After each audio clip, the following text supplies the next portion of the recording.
Hello beautiful soul! Welcome back to my channel. This is my channel. I'm from Japan, Kabayan Libra. This reading is for you. Tingnan natin na iyong February 2026.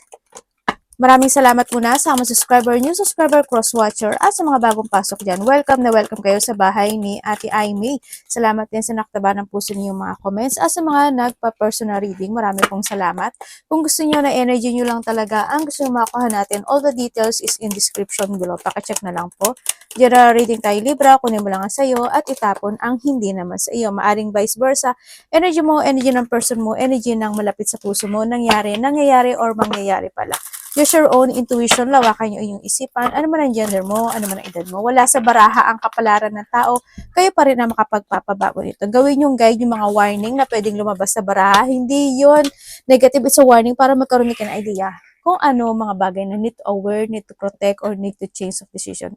Sakali makatulong din sa'yo. Pero kung gusto mo na positive reading lang, ang gusto mo madinig, hindi itong channel na ito ang para sa iyo. Uy, fear, worries, tense situation. May mga tense situation. Actually, di sa problem, ano. May mga problem, may mga pag-aalala, worrying, may mga tension na sitwasyon. Ako na nakikita sa'yo. Siguro rahan din yung hard work situation na nakikita ko sa'yo dito. Pwede rin ito is related to your relationship or to your health issue. Ganyan. Pwedeng may tao na nagiging cold sa'yo or ikaw ang nagiging cold or may mga hard work na gagawin, no? Na gusto mong gawin pero nag-aalala ka. Pwedeng ganun. What if? What ganito? What ganyan? Pwedeng nahandun sa point na yon. Yan. Maari may mga hard work situation ka na gagawin, ano? Oy, meron nga. The golden egg. Success assured with good plans and a hard work. Like I told you, huwag kang mag-alala. Dito rin kasi yung fear mo, no? So nakita ko dito, kung ano man yung ililimliman mo, kung ano man yung gagawin mo, is there's a processing. Try to step by step, slowly but surely, kasi golden egg yan, planuhin mong maigi talaga. At marireceive mo naman yan. No? Give your hard work dito sa situation. Tandaan mo, hindi lahat is gina-jumping, hindi lahat is minamadali. No? Try to give it hard work. Or pwede nahandot ka sa point na meron kang tinatrabaho, ginagawa, inaayos, nililimliman, o pwede may mga buntis, mga anak, mabubuntis man yan, or nahandot ka sa point na you are more very careful when it comes to yourself, or you need to give na mag-careful more sa sarili mo, pwedeng gano'n sa iba sa inyo, or sa iba sa inyo is trabaho ito, no? Well, kung ano mga aspeto na to, relasyon man yan, kung saan aspeto ng buhay mo, pera man yan, stability, ganyan. Beware of a great pride. Okay. Si iba sa inyo, siguro may tao na mataas ang pride na malapit sa'yo, pwedeng sa kasamahan sa trabaho, kasi andito rin si hard work, si table, o kaya naman is being you, no? Handin yung point na wag mong ibaba yung level mo, wag mong i-level yung sarili mo ka-level ng ibang tao na hindi nagiging maganda yung connection nila sa iyo kasi nandito rin si Dagger, no? Kumbaga, alam ko naman hindi ka patolera, no? Syempre may mga time na, syempre, di ba parang nakakainis. But you need to be patient lang din. Ayaw nga, chain of event that will affect your life. Merong mga situation na you still in a chain situation. Pwedeng a chain of situation na you still waiting na makamit yung bagay o ma-achieve yung bagay na yon, no? Or may mga sitwasyon na unresolved situation, may mga situation na tension, kasi dito rin si tension, na hindi na sisilusyonan pa sa ngayon, or may mga sitwasyon na naka-chain ka pa, or may mga sitwasyon, event man yan, any situation, event na makakapag-affect sa'yo. Sa trabaho, sa relasyon, sa pera, pwedeng ganun. No, pwede may nagmamataas na tao rin sa nakikita ko dito. Kung saang aspeto ng buhay mo yan. Or pwedeng ikaw rin, di ba? Solid ang sabi ko sa'yo, di ba? Huwag kang papahatak sa chain pababa. Kasi hindi mo to makakamit si golden egg mo.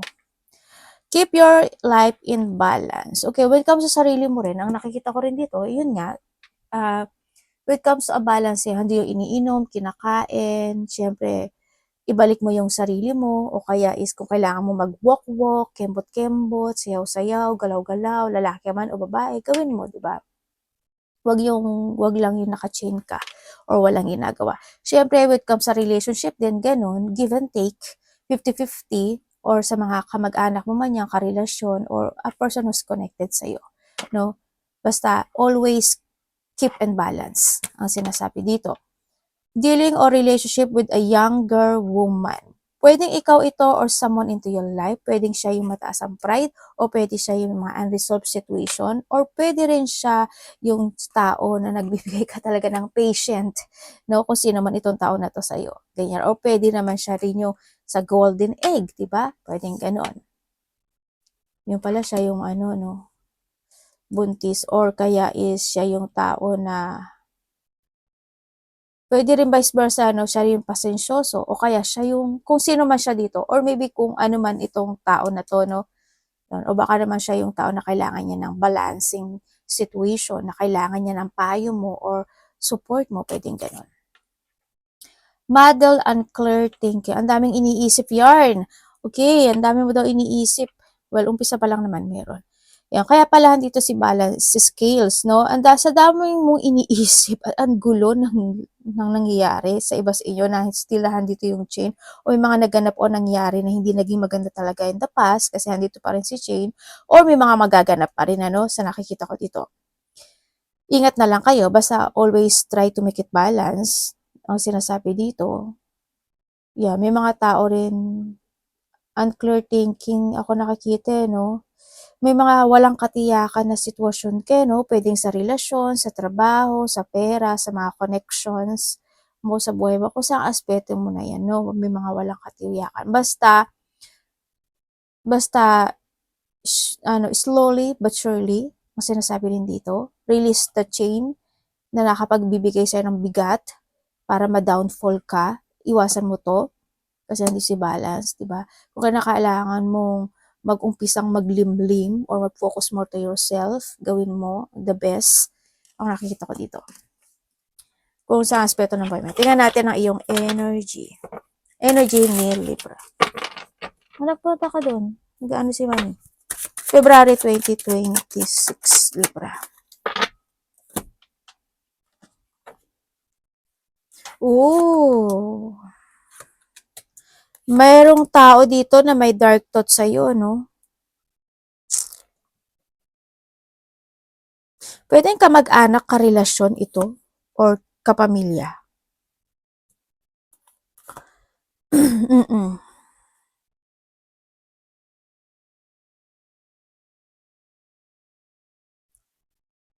May mga ospital? Pwedeng may malalaman, another message tayo, may malalaman ka sa isang sitwasyon. Hindi ko alam kung nagpapadoktor siya, nagpapa-hospital, mako-confine, or papaparalyze, or check-up, parang ganun. Or pwede ikaw, or kapamilya, kakilala, or makaka-receive ka lang ng information about it. Your energy.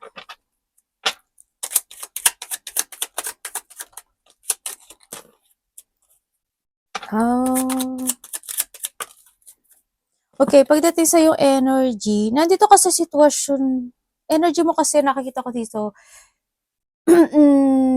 you are more on focusing to your manifestation. So nakikita ko sa'yo dito, no? May mga pinag-iisipan ka, pinag-aaralan ka, or nahandun yung may mga sitwasyon na pwede rin nagiging busy yung iba, or magiging busy. May mga multitask, multiple priorities ako na nakikita sa'yo, may mga aralin, pag-aaralan, sisiya sa atin or aalamin sa iba sa inyo, or nahandun ka sa point na magkakaroon ka, yung energy mo kasi there's a juggling situation, ano? Pwede magkakaroon ka ng pagja-juggling sa isang taong mas bata sa'yo. Or kahit na one old lang ang baba sa'yo, kung ilang old, basta mas bata siya sa'yo. Pwedeng ganon. Or pwedeng nahandun sa point na meron kang sitwasyon, kasi ang energy mo dito is may mga i-evaluate na situation or meron ako nakikitang papers and documents sa'yo. Siguro may mga asikasuhin ka by this February. Siguro either may darating na mga hagaki, letters, or related to a papers and documents. Pwedeng ganun, naasikasuhin mo, baka ganun. O yung mga kinakailangan mo ng pirmahan, asikasuhin, ipasa, or ayusin kung saang aspeto ng buhay. Yun ang nakita ko energy mo kasi parang magiging busy ka ata yung iba sa inyo by this energy mo rin is magiging more on careful ka sa sarili mo this time or you need kailangan mo rin kasi ng self-care. You're still holding in a situation na nakikita ko dito na parang hindi mo kayang bitiwan. Parang either nagdadalawang isip ka or tinitimbang mo kung kailangan na ba, dapat na ba, hindi pa ba dapat, nandun ka sa point na yun. Yun ang nakikita ko sa'yo. Tingnan natin ang parating sa'yo.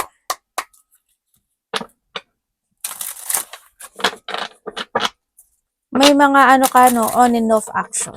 So ba dito, parang thinking about something new beginning into your life. Nandun ka sa point na yon. Kung ano mang beginning yan.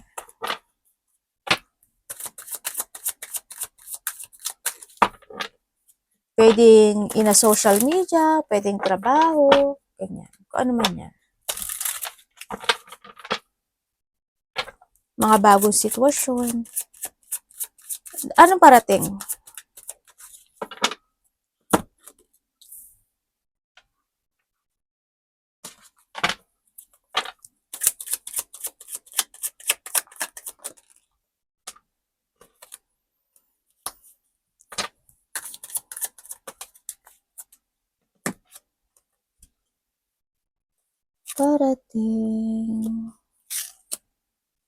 Parating sa'yo. Aba, may taong masungit Meron ako nakikita sa'yo yung dalawang tao. Babae. Actually, 3 no? Sabihin ko sa'yo. Yung isa dito, hindi ko alam kung stricta ba siya, masungit siya, or perfectionist. Yung isa dito, matulungin. May pagka-feminine, pero may siya, hindi ko naman sinasabi na masama siyang tao. Parang hindi yung leadership part, no, sa tao na to. Yung isa naman dito is hindi siya stable in life, ganyan, or pwedeng stable siya in life, kumbaga, kinakaya naman kahit papaano. Hindi ko alam kung sino yun sa tao. Pwedeng kasama mo sa trabaho, pwedeng kapatid mo, pwedeng a person who's connected sa'yo, ganyan. Parating sa'yo, there's a dissatisfaction or may mga rejection situation ako na nakita sa'yo.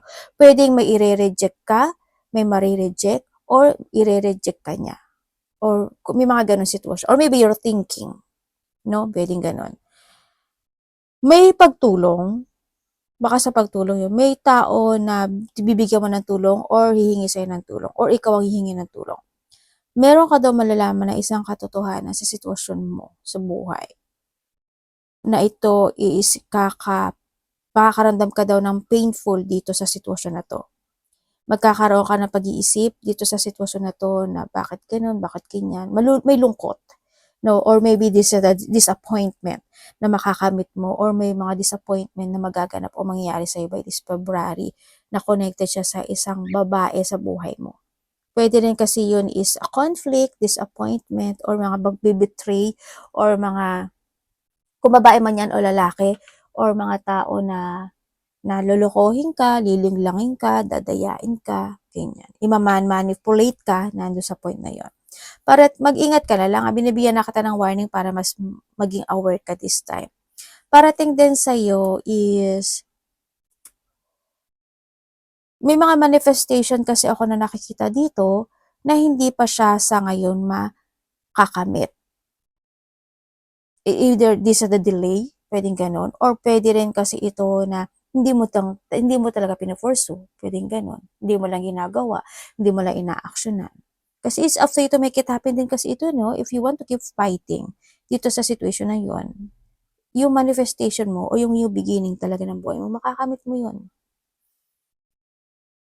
Kumbaga, nasa action ng tao kasi yan, no? Yun. Parating din sa iyo is, hindi daw kayo makapagtutulog. Pwedeng you are night shift o kaya naman konti lang yung tulog nyo o kaya pagising-gising kayo. May mga burden, anxiety, depression, stress. Pwede may mga insomnia iba o kaya ay may pupo pa. O kaya may naalala kayo, sitwasyon.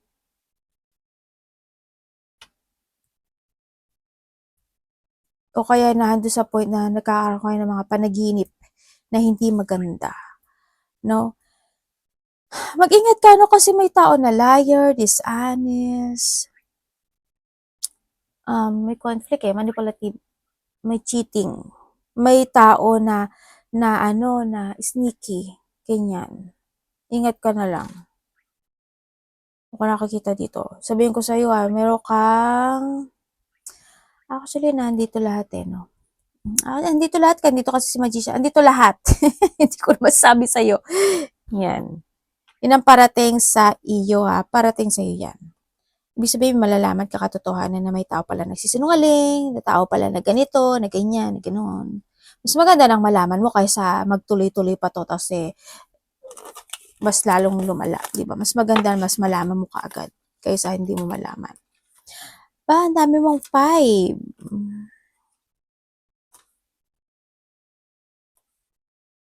May nagmamatsyag sa'yo Ibig sabihin, itong tao na to, may tao, yung parating din sa'yo, ibig sabihin, may tao na nagmamatsyag sa'yo, may tao na hinahanapan ka ng mali.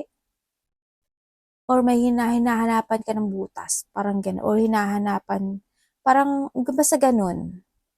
May pagmamatsyag. O baka naman yung mga nakita natin. Ingatan, ang nakikita ko rin dito, may tao na may sakit Hindi ko alam why. Sa sakit, ikaw ba? Magkakasakit ka? Sa sakit ba yung tiyan mo? O may sakit ka sa bandang tiyan?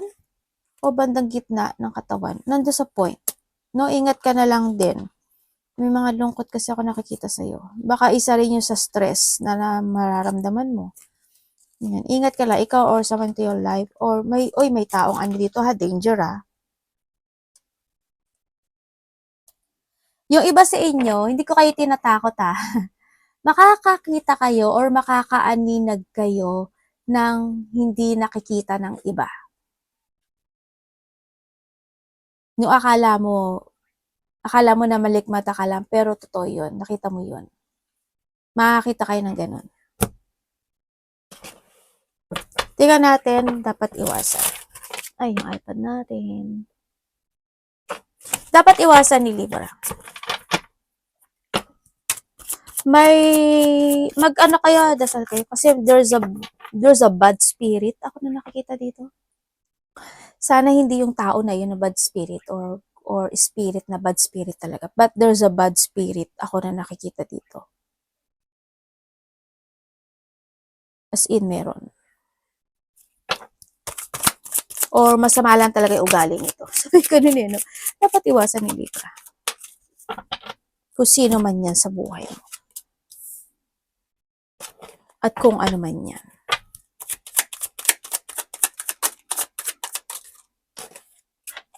Mag-ingat kayo sa pera nyo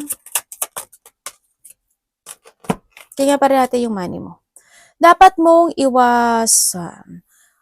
Okay, iwasan mo, syempre, kung alam mo na nasa tama ka, ipagtanggol mo naman yung sarili mo. You need to protect and defend yourself. Then, sa nakikita ko dito, iwasan mo na pagdudahan mo yung sarili mo, iwasan mo na magkaroon ka ng limitation sa sarili mo kasi tandaan mo, kaya mo lahat.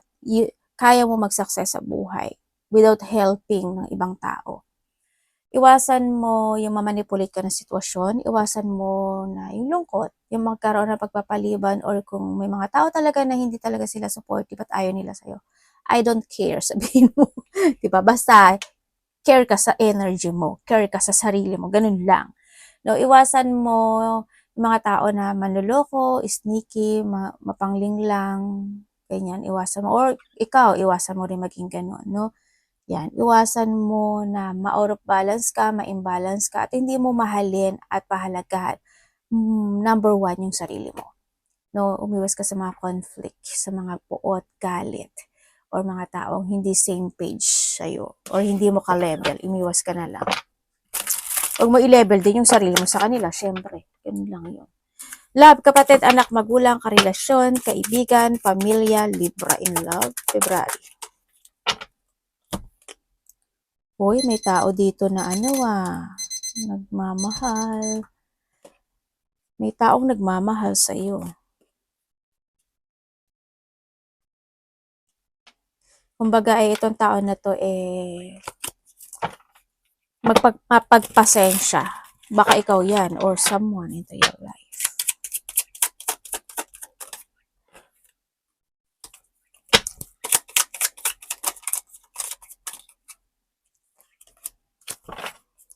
Okay. When it comes sa love, yes, may darating na bagong love or pwede naman itong tao na to is nakakausap mo na talaga itong tao na to, no? Pwedeng ganun. Dalawang tao? Dalawang tao daw. Ay, sorry. May lovers nga, Sabihin, may tao na parating. Either isa or dalawa ito, no? Or pwedeng isa nakakausap mo na to. Yes, there's a new love coming. Ako nakikita sa iyo. Pwedeng mas bata to sa iyo or sa iba sa inyo is isa mas bata. Yung isa dito, siguro, hindi kayo nagkakalaya ng edad. Ganyan. Or, ganun. Or pwede rin na, iba dito may namatay na yun, no? Iba dito namatay na yung ano nila. Yung loved ones nila. Ibang lahi yung ano mo. Yung iba dito, ibang lahi iba yung language kasi, or ibang lahi yung kapartner. Makikilala mo or yung kapartner mo. Sa mga nagkahiwalay, oo kasi ano lang to, no, parang handin yung biglaan na situation sa nakikita ko dito. Nagkaroon ng third party, nagkaroon ng pagsisisi. Pero ang nakikita ko dito is, gusto niya o ikaw ito, no, gusto niya pa rin ng forgiveness or gusto niya mag-apology sa'yo nitong tao na to. Andun pa rin, tinutulungan mo ba tong tao na to? Ay, Diyos may, parang hindi maganda energy niya.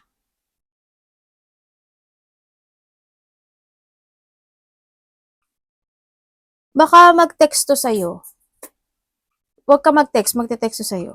Kasi nag-iisip siya dito na gusto niya, naku po mukhang hindi maganda energy nito Pero nasa sa'yo na to kasi gusto niya pa ng isang pagkakataon dito. Nasa sa'yo na to, as in. Kasi hindi yung pag-backstab. Ingat ka pa rin.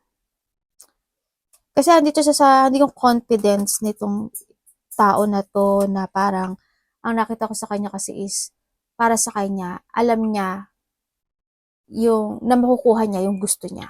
Nandito siya sa point na yan. Naku po, masyadong confident tong tao na to Hindi maganda Okay, kung kayo naman is in relationship, yes, so try to make it balance this relationship na kahit na nagkakaroon ng lamat yung relationship sa nakikita ko dito. Hando naman yung connection. Yun nga na isa sa inyo medyo emotional.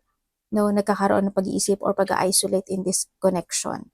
Hando naman yung happiness, nando naman yung new horizon in this situation. You value each other sa nakikita ko sa'yo dito. Pagdating sa relationship na to, yun nga lang, hindi ko lang alam if ikaw or siya is there's a hiding situation ako na nakikita. Hindi ko alam in what way. Pwedeng hinahide niya is a third party or pwedeng mahinahide siya ng mga struggle, burden, problem situation. Pwedeng sa trabaho niya, pwedeng sa mga connections niya, pwedeng gano'n, sa family, o kaya in a business, pwedeng gano'n, sa trabaho, pwedeng gano'n. Yun ang nakikita ko dito. No? Or maybe this is you. Vice versa. Sa mga may third party, oo, meron. May pag-backstab ako nakikita But alam mo naman siguro gagawin mo dito. Yung iba sa inyo, siguro nandun yung point na yung karelasyon nyo is may connected na sa iba. Or ikaw ito. Tingnan natin yung money mo, Libra.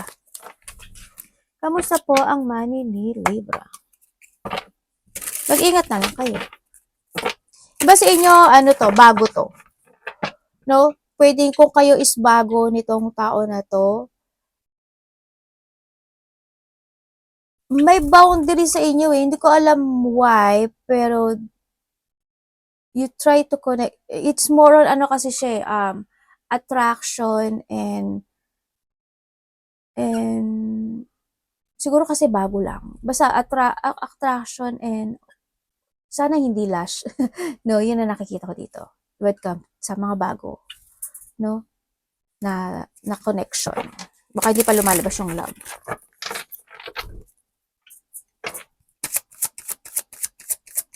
Money. February. Okay. Yung iba sa inyo, may mga business kayo, malaki man o maliit yan, or maybe you're thinking, no, about business. Uy.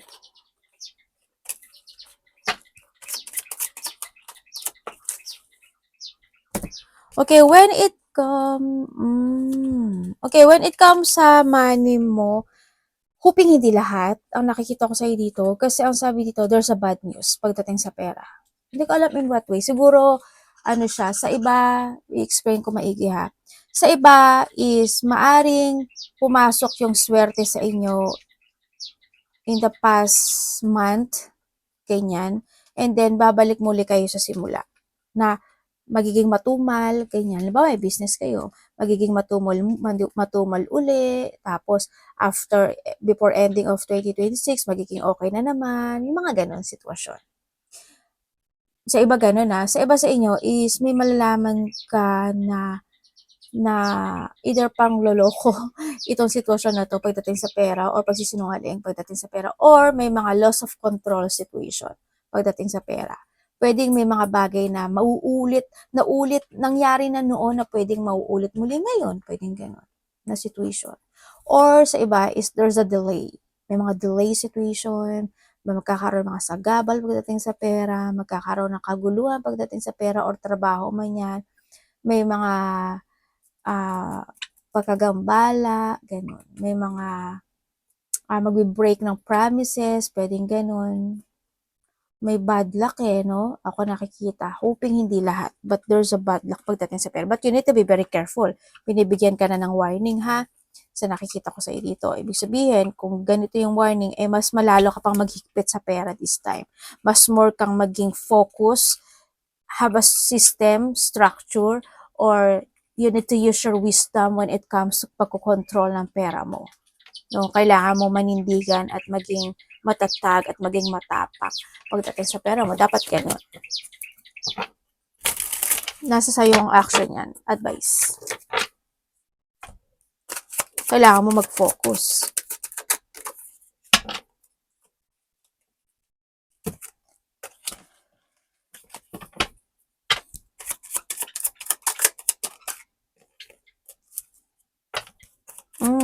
Okay. Okay, when it comes sa advice. When it comes sa advice is, this is a time na kailangan mo na daw mag-let go or may mga bagay ka na kailangan mo ikat sa buhay mo or change of decision or kailangan mo nang tumahak ng bagong journey into your life. And start a new beginning into your life, magkaroon ka daw ng transformation or this is a time to awake. I-force mo daw yung mga bagay or idea na naiisip mo this time, any situation, project, creation, any situation na you want to pursue. Kung may mga bagay na kailangan isaayos, kailangan mo daw ibalik yung dating ikaw, ibalik mo yung, may mga dapat na you need to recover it, no? Kung pwede pa o kinakailangan, kung dapat. Kailangan mo daw, you need to fool yourself in a situation para makamit mo yung victory and success sa buhay mo, ganun. Matuto ka daw sa nakaraan, change of decision, something letting go, and awakening is needed. Tsaka awareness, magkaroon ka daw ng pagiging awareness. Lagi ka daw magiging aware dapat sa sitwasyon. Hindi lang sa sitwasyon sa sarili mo din, no? Sa nakita ko, sa mga tao nakakausap mo dito sa sitwasyon na to. Yun. Choose. Ingatan mo yung sarili mo sa nakikita ko sa'yo dito. Keep moving lang daw to reach your goal. Oh my God, may devil ka.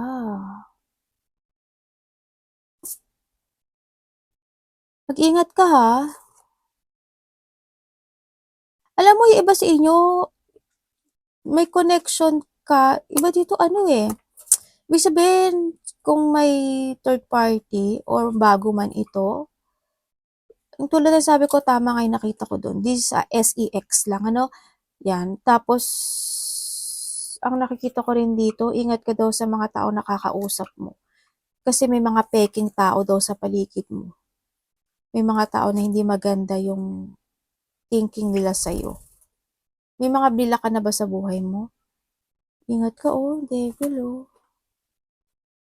Merong ma-hospital? Hindi ko alam kung may ma-hospital, magpapa-check up, magpapadoktor, hospital, parang ganun ako nakikita. Or merong rehabilitation situation, may ganun ako nakikita. Kung sino man yun. Arigatou namaste, God bless.